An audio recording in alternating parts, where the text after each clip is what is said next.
Olá, tudo bem? Eu sou Thalita Valério, psicóloga, e o psicopapo de hoje é sobre sexualidade infantil. O que eu vou falar aqui agora é um compacto de como foi a palestra que eu realizei essa semana. Algumas pessoas me perguntaram o que é dito numa palestra sobre sexualidade infantil, porque parece que as palavras sexualidade e infantil ficam meio estranhas na mesma frase, né? Mas não. Foi uma palestra adaptada para o público adulto, né, voltada para os pais dos alunos da escola em questão, e foi muito positivo. Então eu vou falar aqui rapidamente uma pinceladinha do que eu falei lá. Eu utilizei a psicanálise, a teoria psicossexual do Freud, que foi a primeira pessoa que pensou sobre esse tema e foi muito mal interpretado, inclusive. Ele pensou sobre a sexualidade humana e, claro, começou na infância, né? Então a palestra ela teve vários momentos, né? Teve um momento em que eu dei orientações, né, com o intuito de trazer informações novas para esses pais. Teve um momento também das orientações práticas, né, sobre, tá, legal, você falou sobre tudo isso e o que eu faço com todas essas informações. E depois a gente dividiu, no último período, foi sobre perguntas e respostas. Aqui não vai dar tempo de fazer tudo, é um psicopapo, é super curto, mas eu vou falar rapidinho para vocês um pouco sobre esses estágios psicossexuais e algumas orientações práticas. A primeira fase é a fase oral, onde o bebê, de 0 a 2 anos mais ou menos, eu digo mais ou menos porque isso pode alterar, tá? Para mais, para menos, é uma fase aproximada. Então, geralmente entre 0 e 2 anos a criança está na fase oral, onde ela entende o mundo, a leitura desse mundo ela faz oralmente. É a fase que a criança leva tudo à boca, numa forma de descoberta das formas, dos sabores dos objetos. Então é comum que ela leve a mãozinha, o pezinho, os brinquedos, tudo à boca, né? O primeiro objeto de desejo da criança nessa idade seria o próprio seio materno, onde ela tem os desejos físicos, né, saciados pelo seio, pela alimentação. Então essa seria a fase oral. A segunda fase psicossexual descrita pelo Freud é a fase anal, onde a criança entre aproximadamente 2 e 4 anos está experimentando sensações de controle e prazer através do ânus, através dos esfíncteres, que são músculos na região anal, onde a criança tem o controle das fezes, né? Então é uma época em que ela experimenta um pouco de autonomia, um pouco de prazer e um pouco de controle, e tem uma questão sexual, mas nada intencional. Não é erótico, não é nada. Trata-se da sexualidade, mas não é intencional. É a fase que a criança está saindo das fraldas, é a fase que a criança entende que as fezes é produzida por ela mesma, então isso tem uma representação, um significado muito importante para ela, e essa seria a fase anal. Bom, entre 4 e 6 anos aproximadamente é a vez da fase fálica, né, que vem de falo.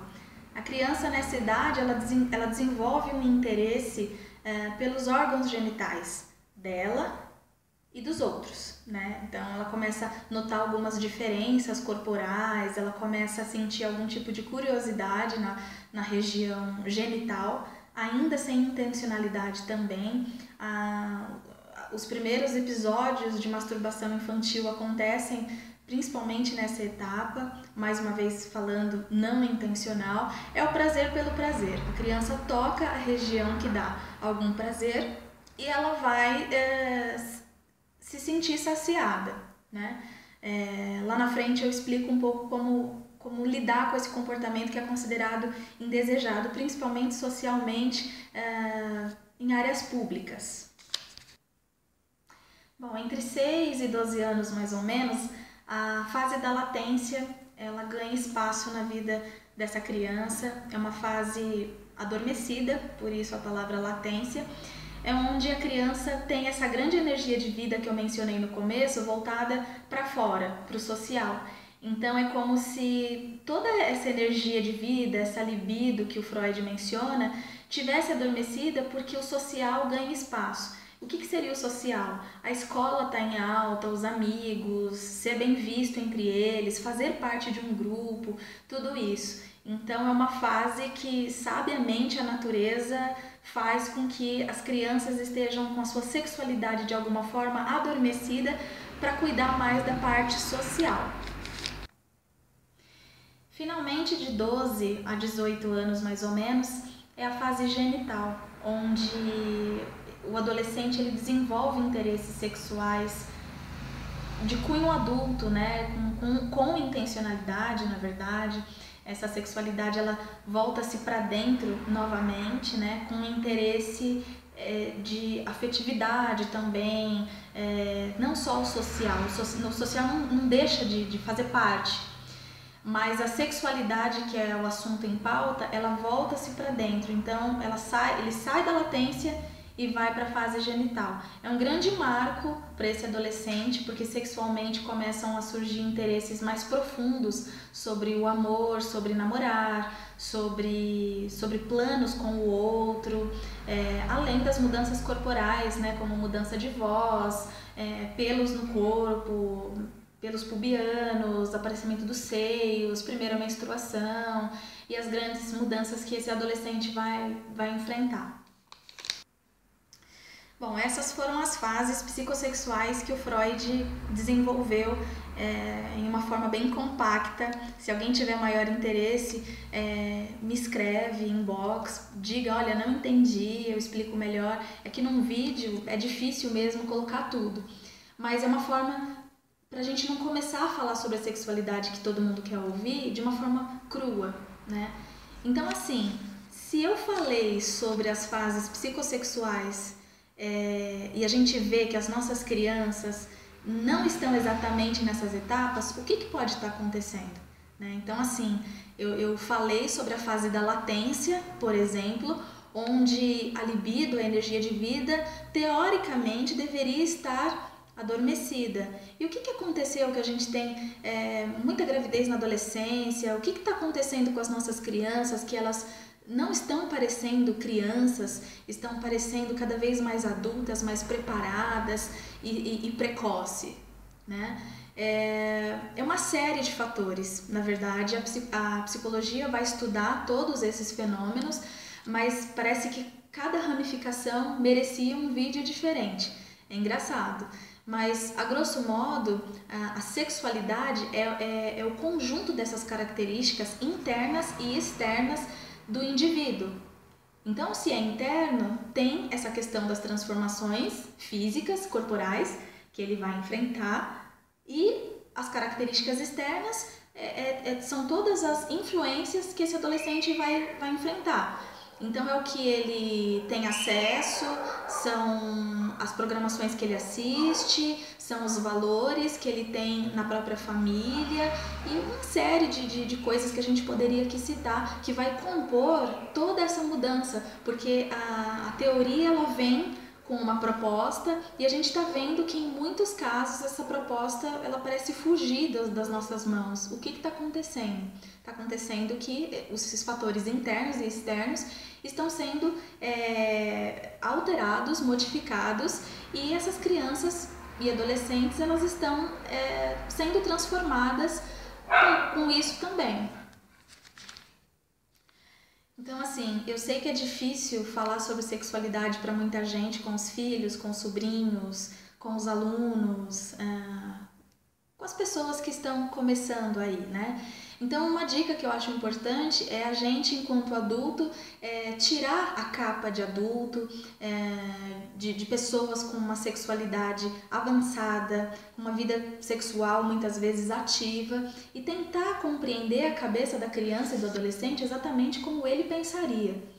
Então, eu acho que essa dica serve também para o caso de o que eu respondo quando ele começar com perguntas com relação ao sexo. Um profissional pode te ajudar, tem livros bons, tem um que chama De Onde Viemos, que é muito bom, infelizmente eu não me recordo agora qual é a editora, Mas existem livros, existem informações, existem profissionais que podem ajudar. Eu acho que também o próprio interesse, a boa intenção de transmitir bons valores para os seus filhos, e valores eu estou dizendo éticos, morais, religiosos, que vão compor a personalidade dessa criança, desse adolescente, e vai acabar compondo também o preparo dele para a vida. E a sexualidade não fica fora disso, né? Então, tem lá questões que vocês podem abordar com seus filhos sobre comportamentos públicos e privados, como, por exemplo, a masturbação, que é um comportamento comum e normal do ponto de vista psicológico e de saúde, né? Para os profissionais da área da saúde e da área de humanas, é um comportamento considerado comum e saudável até. Acontece que é um comportamento como o ato de defecar, que a criança lá quando está tirando as fraldas, ela de alguma maneira entende que aquilo não é um comportamento para ser feito na frente de todo mundo. E ela procura naturalmente um cantinho para fazer suas necessidades.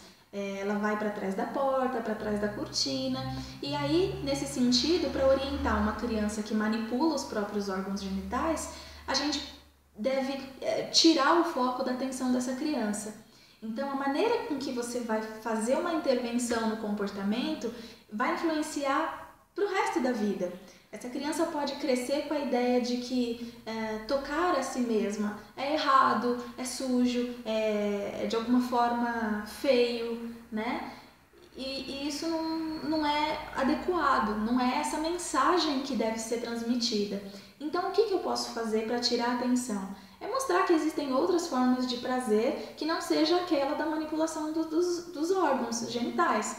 Então, você vai conduzir a criança para uma brincadeira, você vai mostrar alguma coisa que tenha o mesmo peso de importância, de olha que legal, alguma coisa que desperte a atenção dessa criança.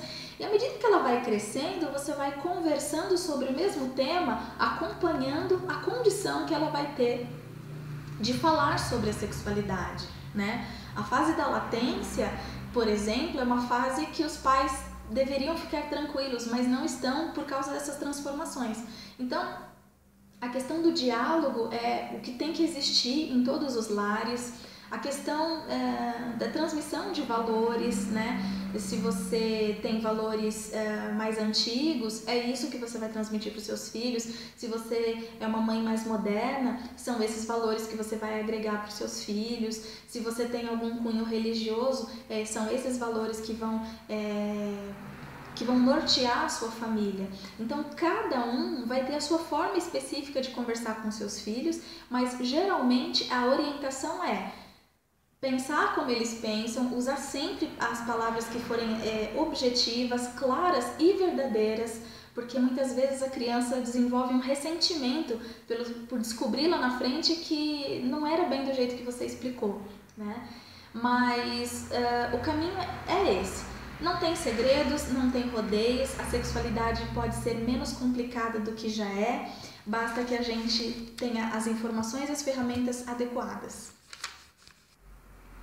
Bom, eu espero que esse vídeo tenha esclarecido, orientado, você que é mãe, você que é pai, você que é tia, professora, ou você que não é nada disso e se interessa pelo tema de alguma maneira, curta, compartilhe, marque seus amigos, ajude a transmitir informação e que a psicologia chegue para as pessoas em diferentes lugares e que seja mais acessível para todo mundo, tá bom? Um abraço, fiquem com Deus e até a próxima!